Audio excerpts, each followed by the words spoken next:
bagian dari sesuatu. Ya, jadi seperti Al-Quran itu 70 juz. Maka yang disebut juz adalah bagian dari Al-Quranul Karim. Maka sesuatu itu disebut juz karena dia adalah bagian dari sesuatu. Ya, misalnya annahu ta'ala yujazzi'u adba'a iblis ajza. Jadi di ayat ini Allah menjelaskan bahwa pengikutnya iblis itu dibagi-bagi menjadi 7 bagian. Ya, jadi iblis itu membagi, Allah itu membagi semua orang yang mengikuti iblis itu menjadi 7 bagian. Ya, dan masing bagian itu nanti akan masuk neraka sesuai dengan amalannya, tingkat kekufurannya. Ya, itu yang dimaksud dengan kenapa kok sampai menjadi 7. Nah, kalau kita baca di dalam tafsir, ada minimal ada 2 riwayat yang kita bisa ikutin ya tentang siapa 7 tersebut. Yang pertama misalnya kita dapati dari Ad-Dhahhak. Yang pertama adalah Tobaqoh. Tingkatan yang pertama adalah orang Islam, ahlu tauhid, ya, yang diadab sesuai dengan amalnya, tapi kemudian dikeluarkan. Ini neraka yang paling ringan sendiri, yaitu orang-orang Islam mulai sejak zaman dari Nabi Adam sampai kita Nabi Muhammad, dia meyakini Allah sebagai Rabb-nya, akan tapi masih melakukan perbuatan dosa dan belum taubat, sehingga nanti dia akan masuk neraka sesuai dengan amalnya, kemudian dikeluarkan. Nomor keduanya Yahudi, neraka kedua. Neraka ketiga Nasrani, keempat Sobiin, kelima Majusi, keenam musyrikin, yang ketujuh paling jelek sendiri munafiqin. Ini kalau ngikutin Imam Ad-Dhahhak, ya, riwayat dari Imam Ad-Dhahhak. Ada lagi di tafsir At-Tahrir, 7 itu menurut Anas bin Malik, juga dari Rasulullah SAW, Rasul membagi menjadi 7 orang-orang nanti yang disebut oleh Rasulullah. Satu, kelompok paling jelek sendiri adalah orang yang syirik kepada Allah. Yang kedua, orang yang komplain kepada Allah. Nanti penjelasannya di bawah. Syakku, komplain terus, tidak pernah ridho, komplain terus. Yang ketiga adalah orang yang lupa atau yang lalai kepada Allah. Yang keempat adalah orang yang memprioritaskan syahwatnya. Ya, memprioritaskan syahwatnya dibanding Allah, dibanding perintah Allah. Jadi dia selalu ngikutin syahwatnya. Itu nomor 4. Nomor 5, syafau ghaidhahum bi ghadabillah. Orang yang pemarah lah gampangannya, ya. Orang yang ya pemarah, tidak bisa di jalan Allah Subhanahu wa taala. Ya. Ini kemudian orang yang sama sekali tidak punya kecintaan, harapan kepada Allah Subhanahu wa taala. Ya. Mimpinya sama sekali nggak ada akhiratnya, nggak ada Allahnya.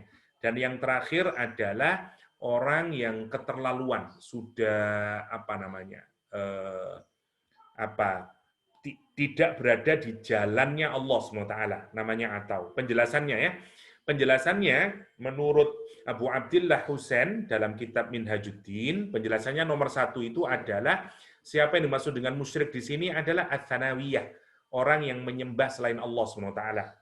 Asyakun adalah orang, maaf ya, ini bukan komplain, saya keliru, ternyata pakai syin ya. Asyakuna, orang yang ragu. Ya. Dari syakwa sangka, ya. Orang yang meragukan maksudnya adalah orang yang belum tahu Allah itu apa satu, apa dua, dan dia kemudian juga ragu terhadap syariah ini, benar tidak memang agama ini, dan dia di bawahnya orang syirik. Kalau orang syirik itu memang mensyarikatkan, yang ini kalau kita mungkin sekarang seperti orang agnostik, seperti orang ateis, itulah syakuna, nomor 3. Nomor 2. Nomor 3, ghafiluna, ini orang-orang yang dahriyah. Ini kalau bahasa sekarang ateis sebenarnya. Orang-orang yang menentang awalnya, dan dia tidak tertarik sama agama, menentang agama, namanya ghafilun, orang yang lalai. Kalau mu'thiruna tadi yang keempat, ya ini orang yang tenggelam di dalam maksiat, ya dia mendustakan rasulnya dengan cara melanggar perintahnya, malah melakukan apa yang dilarang. Ini selanjutnya adalah nomor 5, asyafuna ghaidhum bi ghadabillah. Ini pemarah ini pada tingkatan sampai dia melawan dengan cara membunuh nabi. Kalau zaman dahulu ngolok-ngolok dai semua, kalau konteks sekarang mungkin benci sama agama, ngalangin semua yang berkaitan dengan agama. Kalau ada orang nasihati dia tidak mau, ya. Terus kalau ada orang yang tidak sesuai dengan dia lari. Itu ciri-cirinya. Maksudnya orang yang lari dari agama, dia tidak suka, bahkan membenci agama. Yang keenam, al-musayyiruna rukhbatuhum al-munkiruna bil ba'ats. Ini orang yang sama sekali tidak punya ikatan dengan Allah, mengingkari hari kebangkitan, hisab. Ya. Dia hanya mengikuti apa yang dia cintai, ya, nafsunya dan seterusnya. Dan terakhir, atuna 'alal ladin, ini sudah orang yang melanggar perintah Allah Subhanahu wa taala, sudah tidak peduli hak dan batil, tidak pernah berpikir, tidak pernah ngambil ibroh dari setiap kejadian yang mengantarkan dia untuk kembali kepada Allah Subhanahu wa taala. Ini pembagian 7, nanti insya Allah saya terjemahkan ini yang 7 ini untuk memudahkan. Jadi itu maksudnya juz'un maksum. Oke. Itu sebagai tambahan dari kajian kemarin yang belum detail. Kita masuk sekarang untuk kajian kita hari ini, balasan muttaqin di akhirat. Tadi masih tambahan. Ini mulai kajian kita, balasan orang muttaqin di akhirat. Bismillahirrahmanirrahim. Innal muttaqina fi jannatin wa uyun. Sesungguhnya orang muttaqin fi jannatin wa uyun. Perbedaannya, kalau yang tadi untuk neraka, redaksinya inna jahannama la mau'iduhum. Ya, la mau'iduhum, pasti akan menjadi tempat. Sekarang bayangannya di dalam Al-Qur'an menarik. Kalau yang tadi itu digambarkan jahanam pasti akan menjadi tempat, untuk orang muttaqin, Quran menggambarkan bukan akan, tapi seakan-akan sudah berada di dalam. Allah. Jadi kalau secara bahasa ini lebih kuat lagi. Karena Al-Quran menyatakan sesungguhnya orang muttaqin dia berada di dalamnya sudah. Jadi semua keraguan, makanya ini adalah tingkat penguatan yang paling tertinggi. Kalau mau dibanding dengan lam muzahlaqah tadi, misalnya jenengan bertanya, Ustadz, kenapa kok tidak ditamai innal muttaqina lafi jannatin? Ini sudah melebihi, ya, karena sudah sangat kuat, karena digambarkan dia sudah berada di dalamnya. Maka dengan redaksi ismiyah dan dengan tambahan inna itu sudah cukup untuk menunjukkan penguatan yang amat sangat kuat, bahwa tidak ada keraguan sedikit pun. Al-muttaqin, dia berada di dalam. Ya, ini kontras dengan orang yang masuk ke dalam neraka jahanam. Oke, kita lihat i'rabnya ya. Jadi inna disebut huruf nasikh ya, karena merubah, awalnya muttaquna jadi muttaqina gara-gara kemasukan inna ya. Fi jannat, jannatnya jamak ya. Jannatin, uyun juga jamak ya, dari kata ainun. Oke. Kalimat ini, innal muttaqina fi jannatin wa uyun, disebut dengan kalimat istinaf ibtidai, kalimat baru. Karena dia benar-benar baru sebagai kontras dengan orang yang dimasukkan Allah ke dalam neraka jahanam tadi.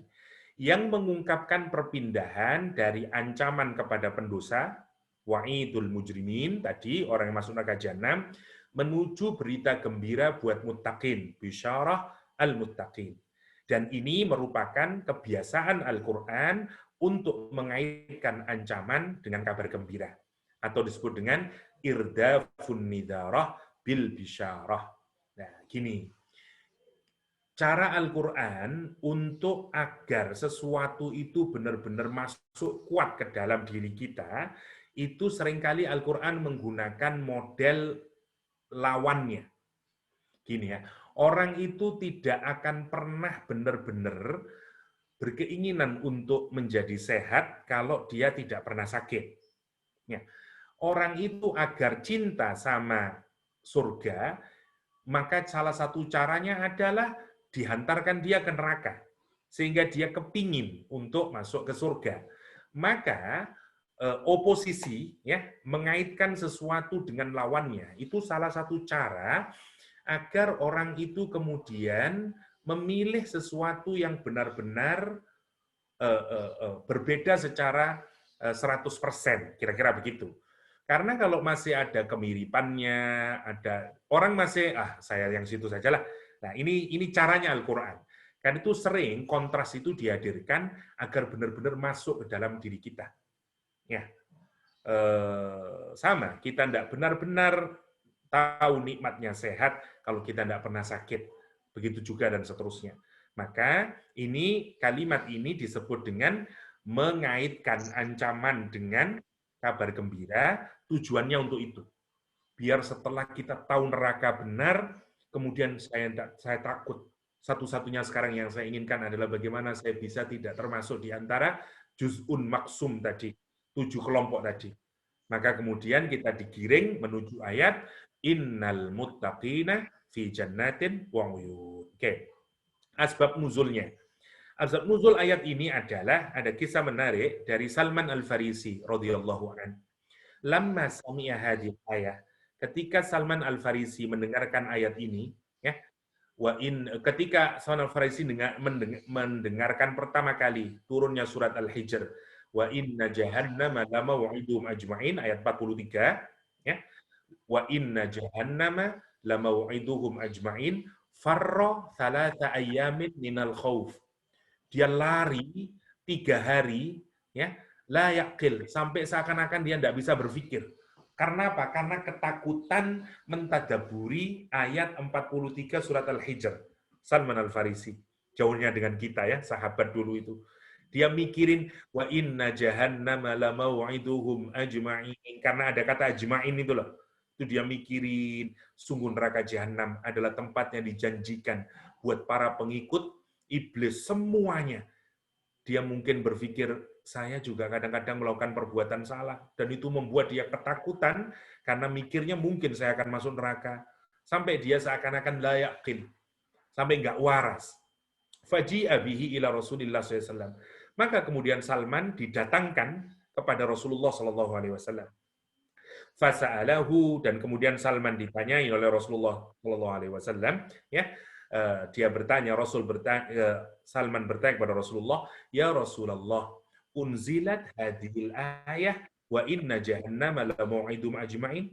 Ya, apakah turun ayat Al-Qur'anul Karim wa inna jahannama lamaw'idum ajma'in fawalladhi ba'atsaka fil haqq laqad qatta'at qalbi, kata dia, ya Rasulullah, sungguh ayat itu telah benar-benar memutuskan hati Rasulullah.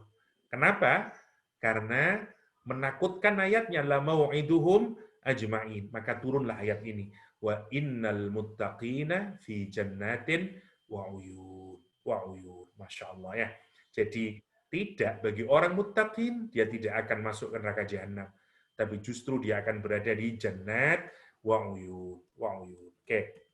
Kita lihat sekarang siapa yang dimaksud dengan muttaqun. Ya. Secara bahasa kita tidak mengurai terlalu panjang ya. Muttaqun dari kata takwa artinya tameng atau secara bahasa ya. Wiqayah dari kata wiqayah artinya shield atau tameng. Orang yang membuat proteksi atas dirinya sehingga dia tidak terjatuh ke dalam perbuatan maksiat. Namanya muttaqin. Muttaqin. Muttaqin al-mausufuna bit-taqwa, orang yang disifati dengan takwa. Ya.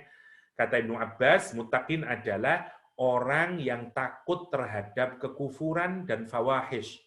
Ya. Fawahish adalah perbuatan maksiat yang menghilangkan derajat kemanusiaannya, seperti zina, mabuk-mabukan dan segala macamnya, kata Ibnu Abbas. Ya, itu muttaqun. Fi ini dipakai maksudnya untuk mustaqirruna fi dzalika khaliduna fihi. Karena fi dia di dalam itu menunjukkan dia selamanya di sana. Sama dengan bedanya dengan Allah ya. Kalau misalnya